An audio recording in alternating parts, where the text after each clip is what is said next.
Glamour character நடிக்காமல் ஸ்கூலில் படிக்கும் போதே சினிமா வாய்ப்புக்காக அம்மாவும் மகளும் சேலை கட்டிட்டு வாமா அப்படிங்கிறாரு. நான் சேலையே கட்டுறதில்லை, கிளாமர் ரோலில் நடிக்க முடியாதுன்னு மகள் மறுக்கிறார், அம்மா சம்மதிக்கிறார். பிகைன் சினிமா யூடியூப் சேனல் எல்லாருக்கும் வணக்கம். இன்னைக்கு நமக்கு தெரியாத பல விஷயங்களை நம்மளால பகிர்ந்து கொள்வதற்காக மூத்த பத்திரிகையாளர் தமிழா பாண்டியன் அவர்கள் நம்மளோட இணைஞ்சிருக்காரு. வணக்கம் சார். வணக்கம். 80s நிலவோட கனவு கனியாக இருந்தவங்க தான் நடிகை ரேகா அவர்கள். அவங்களோட தமிழ் திரை உலக பயணம் எங்க தொடங்குச்சுன்னு எங்களால கொஞ்சம் பகிர்ந்துக்க முடியுமா சார்? நடிகை ரேகா, இவருடைய பெயர் சுமதி ஜோஸ்மின், இதுதான் இவருடைய இயற்கை பெயர். அப்பா அம்மா இரண்டு பேரும், ஒருவர் கேரளா ஒருவர் தமிழ்நாடு. அதனால் நீங்கள் ரேகாவை, இந்த ரேகா என்ற பெயர் வைத்தவர் பாரதி ராஜா. பாரதி ராஜா தான் பாரதி ராஜாவுடைய படம் நடிகையாக அறிமுகப்படுத்தியவர் பாரதி ராஜா. பாரதி ராஜாவிடம் கிளாமர் கேரக்டர் நடிக்காமல் குடும்ப பாங்காக பெண்ணாக நடிக்க வேண்டும் என்பதுதான் இந்த ரேகாவுடைய விருப்பம். ஆனால் சினிமாவில் நடிப்பதே ரேகாவுடைய அப்பாவுக்கு பிடிக்காது. அம்மா சினிமா நடிக்கணுங்கிறாங்க. அதனால் அம்மாவும் ரேகாவும் சென்னை வந்து மேக்கப் டெஸ்ட்டு, சினிமாவில் நடிப்பதற்காக சேலை கட்டி, இப்படி போட்டா ஷூட், பல போட்டா ஷூட்டு, பல மேக்கப் டெஸ்ட் எடுத்து கிளாமர் ரோலில் நடிக்க முடியாதுன்னு மகள் மறுக்கிறார், அம்மா சம்மதிக்கிறார்.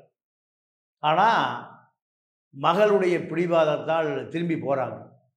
சொந்த ஊர் ஊட்டி குன்னூருக்கு போன பிறகு அப்பா அம்மாவையும் மகளையும், ஏன் சினிமாவுக்கு போனீங்க, சினிமா எனக்கு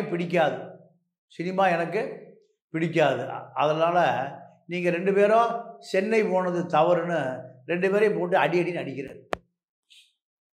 சினிமா கலாச்சார சீர்கேடான ஒரு விஷயங்களை மக்களுக்கு சொல்லிக் கொடுக்கு.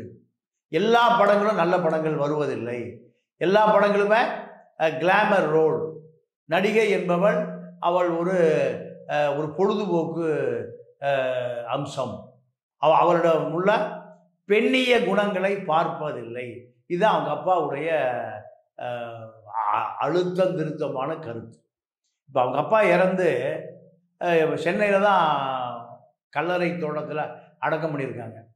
ரேகாவுக்கு மனமழுத்தம் வருகிற பொழுதெல்லாம் 200 படத்தில் அந்த அம்மா நடிச்சிருக்கு. தமிழ், தெலுங்கு, கன்னடம், மலையாளத்தில் 200 படத்தில் நடித்த ரேகா மனமழுத்தம் வருகிற பொழுதெல்லாம் போய் அவங்க அப்பா சமையல் போய் உட்காந்து அந்த அம்மா அழுதுட்டு வருது. ஏன்னா நீ சினிமாவுக்கே போகக்கூடாதுன்னு சொன்ன. நான் நடித்த முதல் படம் கடலோர கவிதை, அதுதான் முதல் படம் அவர் பார்த்தது, அதுதான் கடைசி படம் அவர் பார்த்தது. அதுபோல் அவர் சினிமாவே பார்த்ததில்லை. இப்படி அவருடைய சமாதியில் போய் மனமழுத்த வருகிற பொழுது கண்ணீர் விட்டு வருகிற இந்த ரேகா தன்னுடைய மகளை, சினிமாவில் நடிக்க விரும்புகிற தன்னுடைய மகளை, வேண்டாம், எங்கள் அப்பாவுடைய விருப்பத்தை மீறி நான் சினிமாவுக்கு வந்துட்டேன், இனி நீ வேண்டாம், சினிமாவில் நடிக்க வேண்டாம் என்று தடுத்து நிறுத்தி வைத்திருக்கிறார். இது யாருடைய வேண்டுகோள்? அவங்க அப்பாவுடைய வேண்டுகோள். அப்பா தமிழ், அம்மா மலையாளி. இந்த அம்மாவுக்கு தான் இந்த சினிமாவில் எப்படியாவது மகளை ஒரு மிகப்பெரிய ஆர்டிஸ்டாக மாற்றிடணும்னு அந்த அம்மாவுடைய ஆர்வத்தால் தான் இன்றைக்கி ரேகா நடிகையாக இருக்கிறார். சுமதி ஜோஸ்மின் ரேகாவாக இருக்கிறார். நீங்கள் அந்த அம்மா படித்தது குன்னூரில் மேரி ஸ்கூலில் படிக்கிறாங்க, ஆரம்ப பள்ளி. புனித மரியன்னை மேல்நிலை பள்ளியில் படிக்கிறாங்க. ஸ்கூலில் படிக்கும் போதே சினிமா வாய்ப்புக்காக அம்மாவும் மகளும் பல முறை சென்னை வந்து போயிருக்காங்க. இப்போ மைனிங்னு ஒரு கலை தெரியும் யாருக்கு? ரேகாவுக்கு. அது என்னன்னா, உடல் மொழியிலே ஒரு செய்தியை சொல்லுவது. இதுதான் ரேகாவை சினிமாவுக்கு இழுத்து வந்தது. மிமிக்ரி தெரியும், சினிமா நாடகம், பள்ளிக்கூடத்தில் நாடகம், இது போன்ற பல இயற்கையான ஆர்வம் காரணமாகத்தான் ரேகாவை திரைப்படத்துறைக்கு இழுத்து வருது.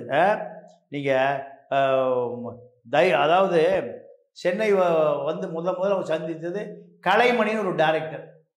கலைமணி தான் மேக்கப் டெஸ்ட்டு எல்லாம் எடுக்கிறார், ஃபோட்டோ ஷூட்டில் எடுக்கிறார்.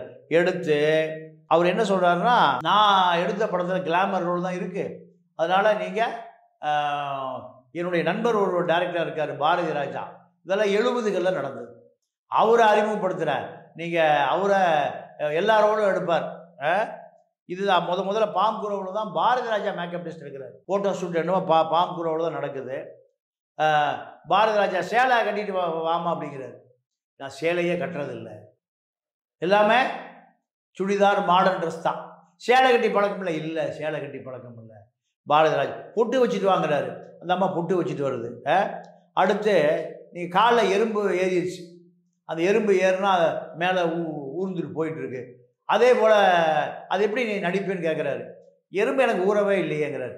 ஏறுனா எப்படி நடிப்ப, எனக்கு செயற்கையாக நடிக்க தெரியாது. யார் சொல்கிறா? ரேகா.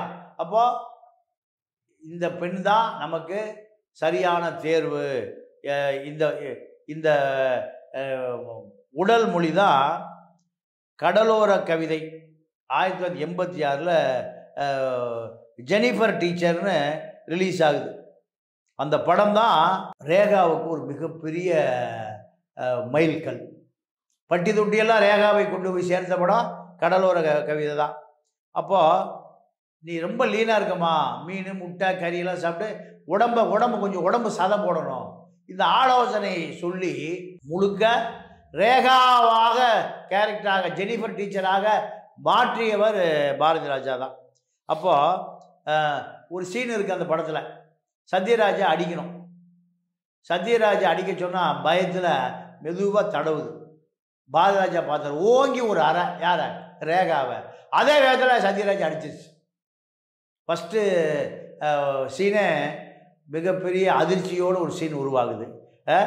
இப்போ அடுத்த பார்த்திங்கன்னா சுமதி ஜோஸ்பின் அந்த ரேகாவாக மாற்றியதில் 3 பேர் அந்த படத்தில், அதாவது ரஞ்சினி, ராஜா, ரேகா எல்லாமே 6 சீரியலில் வைக்கிறார். பாரதி ராஜா பொறுத்த வரைக்கும் அவருடைய கதாநாயகிகளுக்கு பூரா ராதிகா, ரஞ்சிதா, ராதா, இப்படி தான் எல்லாமே 6 சீரியல் தான் பாரதி ராஜாவுக்கு பிடிக்கும். அதனால தான் ரேகா என்ற பெயரோடு சினிமாவுக்கு வராரு. அதாவது இன்னொரு விஷயம் என்னென்னா, நடிப்பே வராத ஒரு நடிகைனா ரேகா தான். நடிக்கவே தெரியாது. அது என்ன காரணம்னா, அந்த ஊட்டி நீலகிரியில் இருப்பவர்கள் செயற்கையாக இருக்க மாட்டார்கள், இயற்கையாகவே இருப்பாங்க. அங்கே ஜாதி கலவரம், மத கலவரம், சண்டை சச்சரவு இது போன்ற எந்த பிரச்சனையும் இருக்காது ஊட்டியில், நீலகிரியில். அதனால் நடிப்பு என்பது ரேகாவுக்கு செயற்கையாக வரவழைக்கப்படுகிறது. அப்போ பாரதி ராஜா சொல்கிறார், நீ நடித்த பெரிய நடிகை ஆகிட்டீங்கன்னா லட்சமாக சம்பளம் வாங்க போகிற, எனக்காக கொடுக்க போகிற, இப்படி திட்டுறாரு. திட்டிய பிறகு தான் இந்த அம்மா என்ன பண்ணுது, பழைய நடிகைகள் கேஆர் விஜயா, பத்மினி, பானுமதி, சரோஜா தேவி இவர்கள்லாம் எப்படி நடித்தாங்கன்னு பழைய படத்தை போட்டு பார்க்குது. கடலோர கவிதை படத்துக்கு பிறகுதான் நடிப்பது எப்படி இந்த ஆர்வமே ரேகாவுக்கு வருது. வந்த பிறகு பழமையான நடிகைகளுடைய படத்தை போட்டு ஒவ்வொரு சீனுக்கு எப்படி ரியாக்ஷன் பண்ணியிருக்காங்க. இதைத்தான் 200 படங்களில் நடித்த ரேகா கற்றுக்கொண்ட இடமே எங்கேன்னு கேட்டிங்கன்னா, பழைய நடிகைகளான கேஆர் விஜயா, பத்மினி, பானுமதி, சரோஜா தேவி இவர்கள்ட்டது தான். கடலோர கவிதை 200 நாள் ஓடுது, தமிழ்நாடு முழுக்க சூப்பர் டூப்பர் ஹிட்டு.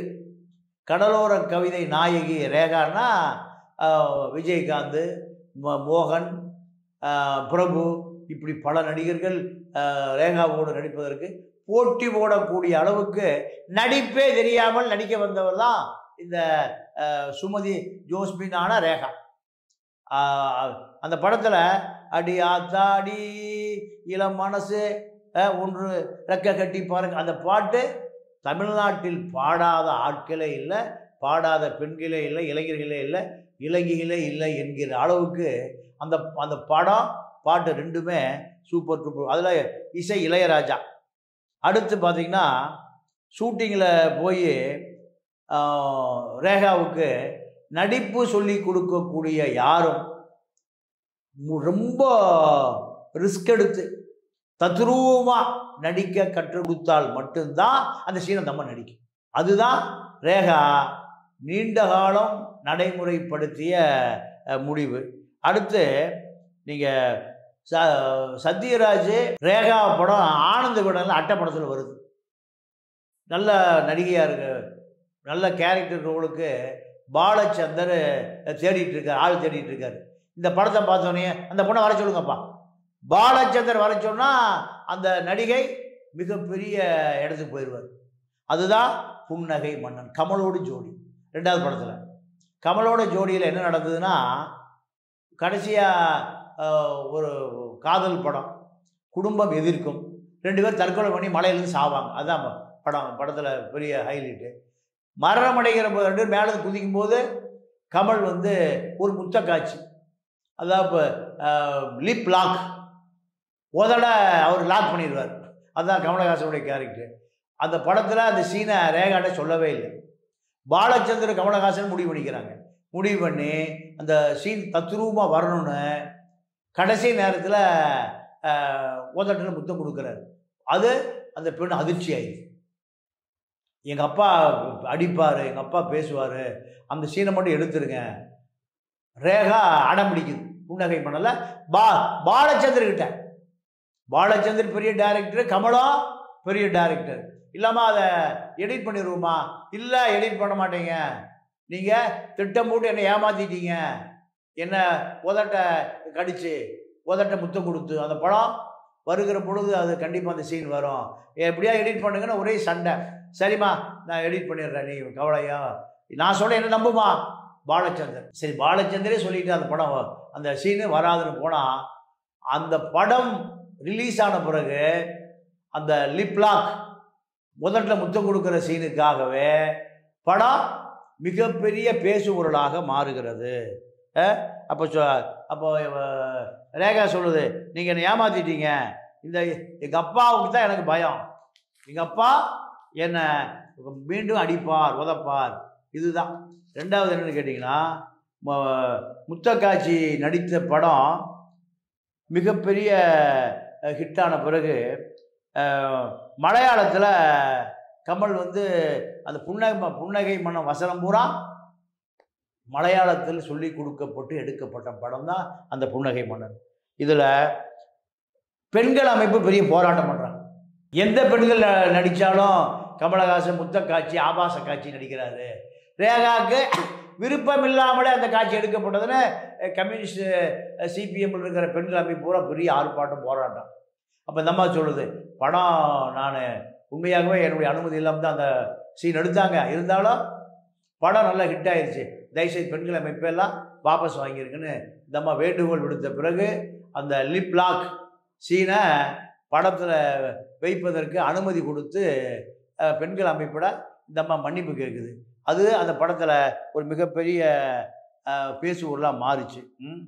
அடுத்து நான் ராமராஜனை கதாநாயகனா நம்ம ஊர் நல்ல ஊர்னு ஒரு படம், நம்ம ஊர் நல்ல ஊர் படம், ராமராஜ கதாநாயகன், அழகப்பன் தயாரிப்பாளர்.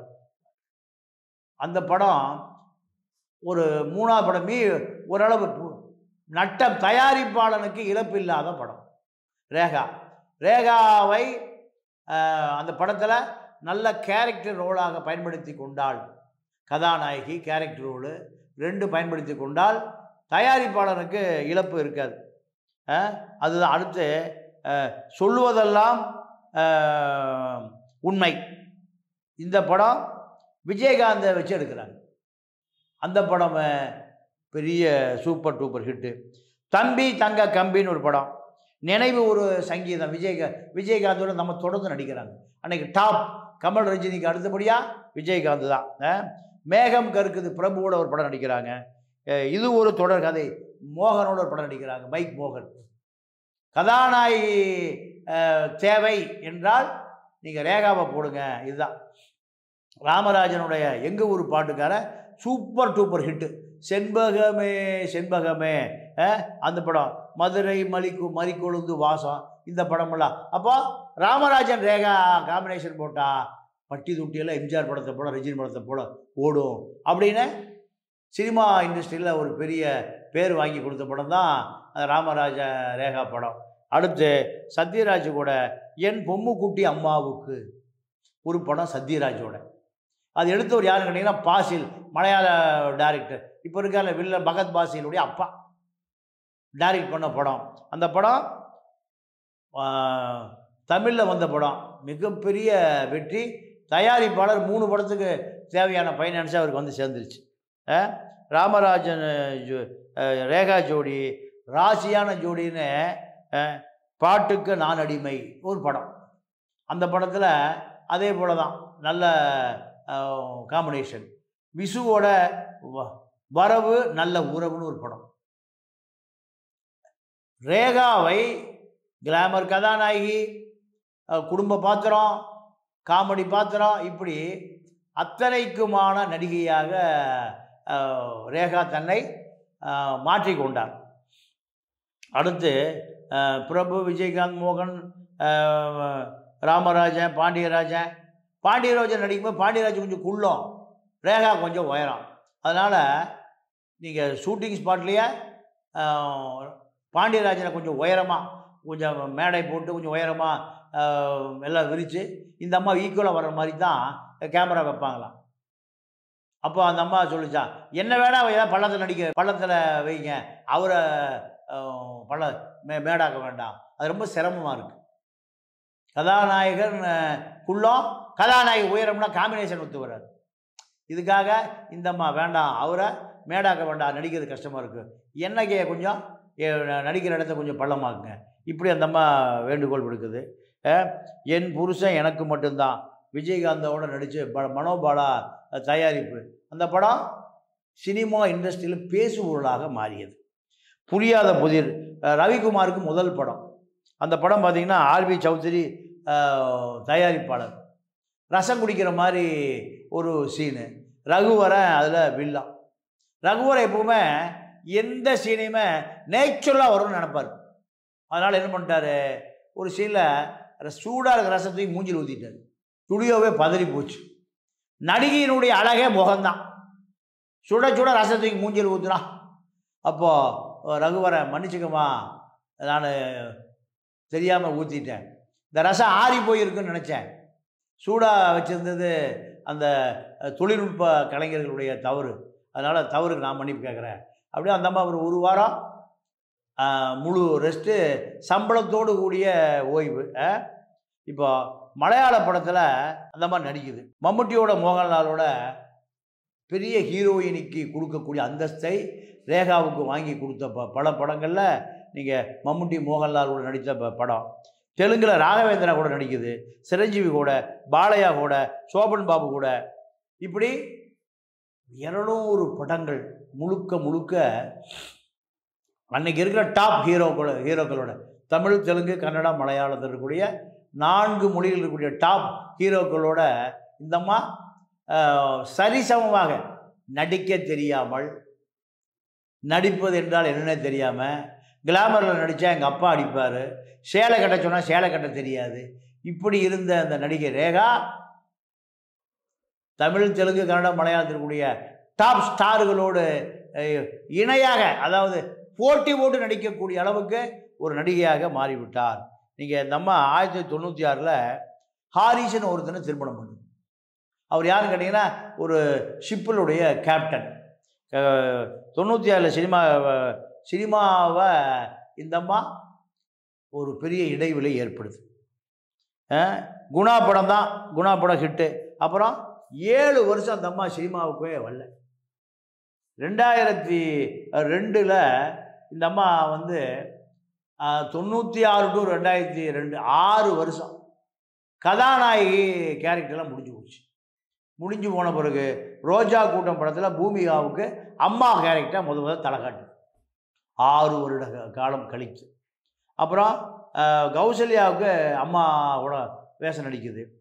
காதல் சடுகுடு வில்லன் நடிக்கிற அஜித்துக்கு அம்மா.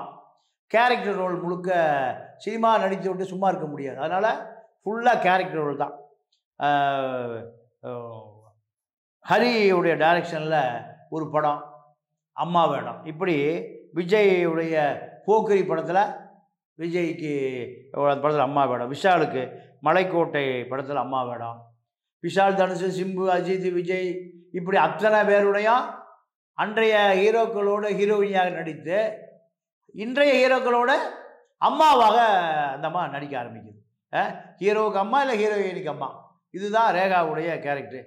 கோலி சோடா, தர்மபிரபு இதெல்லாம் கேரக்டர் ரோல் பண்ணுது. வில்லி வேஷம், வில்லி வேஷம்னா ரேகாவை கூப்பிடு இதுதான். அப்புறம் டிவி சீரியலில் வேலைன்னு ஒரு சீரியல் சன் டிவியில் பெரிய பேர் அந்த அம்மாவுக்கு வாங்கி கொடுக்குது.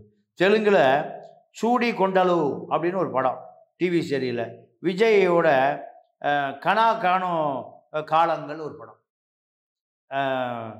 அதே போல் 4 வருஷம் மீண்டும் பாக்யலட்சுமி, பாரதி கண்ணம்மா இப்படி சீரியல் ஜட்ஜாக வருது அந்த அம்மா. பிக் பாஸ், குக் வித் கோமாளி இப்படி நிகழ்ச்சி தொகுப்பாளினியாக மாறிடுது. கதாநாயகி, அம்மா, சீரியல் நடிகை. மலையாளத்தில் பெஸ்ட் ஆக்டர்ஸ் விருது கொடுக்குறாங்க, தமிழில் கலைமாமணி விருது கொடுக்குறாங்க. நீங்கள் எம்என் ராஜா ஒரு முறை ஜெயலலிதா பார்த்து சொல்லுது, அம்மா நல்ல கேரக்டர் ரோல் பண்ணுறான், நம்மளாம் பண்ண முடியாத ரோலெல்லாம் அவள் பண்ணுறான், ஆனால் அவளுக்கு விருதே கொடுக்கலாமா. சிஎம்மாக இருக்கும்போது ஜெயலலிதாட்டே எம்என் ராஜம்மா சொல்லுது. சொன்ன பிறகு சரி விருது கொடுத்துருவோம். அந்த அம்மாவுக்கு விருது கொடுக்கும்போது கூப்பிட்டு சொல்லுது, உன்னுடைய சிரிப்பு எனக்கே பிடிக்குது. ஜெயலலிதா சொல்லுது ரேகாட்ட, இந்த வயசுலேயும் நல்ல அழகாக இருக்க அம்மா, நீங்கள் தான் அழகாக இருக்கீங்க, இன்றைக்கும் நீங்கள் உங்களுக்கு அந்த இளமை மாறாமல் இருக்கிறது நீங்கள் தான், எங்களுக்கெல்லாம் நீங்கள் தான் ரோல் மாடல். அந்த அம்மா விழுந்து சிரிக்குது. அப்போது ரேகாவை பொறுத்தவரை அந்த சரியான நேரத்தில் சரியான டைமிங்கு காமெடி, ஜெயலலிதாவே குலுங்கி சிரிக்கிற அளவுக்கு ரசனையுள்ள ஒரு நடிகை இதுதான். அப்போது அடுத்து பார்த்திங்கன்னா நடிப்பு பயிற்சியை நான் கற்றுக்கொண்டதே கேஆர் விஜயா, சுஜாதா, சாவித்திரி இப்படி பல பேருக்கு தான் நான் நடிப்பு அவர் நேரடியாக சொல்லிக் கொடுக்க முடியல கூட இவருக்கு நடித்த பழைய படங்களை 100க்கும் மேற்பட்ட படங்களை நான் ஓய்வு நேரங்களில் பார்த்துருக்கேன். எப்படி நடிக்கணும்னு எனக்கு சொல்லிக் கொடுத்ததில் ஜெயலலிதாவும் ஒருவர். 26 படங்கள் எம்ஜிஆருடைய கதாநாயகி நடித்த ஜெயலலிதாவுடைய பல பழைய படங்களை ஓய்வு நேரம் கிடக்கிற போதெல்லாம் நான் ஜெயலலிதா படத்தை போட்டு பார்ப்பேன். இதுதான் அந்த அம்மாவுடைய நடிப்புக்கான ஒரு முத்திரை பதித்த காலம். இங்கே விஜயகாந்த் அந்த அம்மா ரொம்ப மதிக்குது. ஒரு பெரிய நடிகர் சங்க தலைவர், அதை விட அவர் ஒரு மனிதாபிமானி. ஷூட்டிங் போய் எல்லாத்தையும் சாப்பிட சொல்லுவோம், ஏமா சாப்பிட்டியா இப்படி என்னை விடாமல் கேட்பார். திருமணத்துக்கு வரும்போது கூட்டத்தில் மாட்டிடுச்சு. அப்போ பொண்ணு மாப்பிள்ளை கார் வருது, ரேகா மாட்டிகிட்டு முடிக்கிறத பார்த்தோன்னே பொண்ணு மாப்பிள்ளை காரிலே ஏற்றிட்டு போனார் யார், விஜயகாந்த். ஆனால் மரணத்துக்கு என்னால் கலந்து கொள்ள முடியலன்னு அந்த அம்மா இப்போ வருத்தப்படுது. அதே போல் விஸ்வரூபம் படத்தில் நடிக்குது, கமலோட நடிக்குது.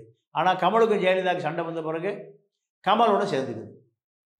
ஜெயலலிதா கருத்துக்கு எதிராக நான் ஒரு கலைஞன் என்ற முறையில் நான் கமலோடு தான் நிற்கணும். ஏன்னா கலையுலகம் தாக்கப்படக்கூடாது, கலையுலகம் அரசியலில் கலந்து விடக்கூடாது, அரசியல் வேறு கலையுலகம் வேறு. இது அந்த அம்மா கொடுத்த விளக்கம். அதே போல் அவங்க அப்பா மீது மிகப்பெரிய மரியாதை. அதனால் நீங்கள் அந்த அம்மாவுடைய மக ரேகாவுடைய மகள் சினிமாவில் நடிக்கணும், ஒத்த கால் நிற்குது, வேண்டாம், திரைப்படம் உனக்கு பணம் கொடுக்கும், மரியாதையை கொடுக்காது. சினிமா நடிக்க பொண்ணு, இதனால் எங்கள் அப்பாவே எனக்கு வெகு தூரத்தில் போயிட்டார், அந்த தூரம் உனக்கு வேண்டாம், சினிமா வேண்டான்றதுடைய மகளை அபியை கட்டாயப்படுத்தி சினிமா துறையிலிருந்து விலக்கி வச்சுருக்காங்க. கைரளின்னு மலையாளத்தில் ஒரு நிகழ்ச்சி நடத்துகிறாங்க.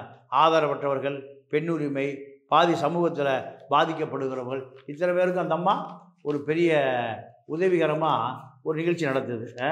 அதில் பாதிக்கப்பட்ட பெண்கள் யார் எப்போ வேண்டுமானாலும் என்னோடய உதவி கேட்கலாம். இந்த கைரளி நிகழ்ச்சியின் மூலம் படிப்பு, கல்வி, மருத்துவம், எந்த உதவி இருந்தாலும் கேளுங்க, என்னால் என்ன முடிவு செய்கிறேன்னு. அது அந்த அம்மாவுக்கு கேரளாவில் மிகப்பெரிய ஒரு மரியாதையை உண்டு பண்ணியிருக்கு.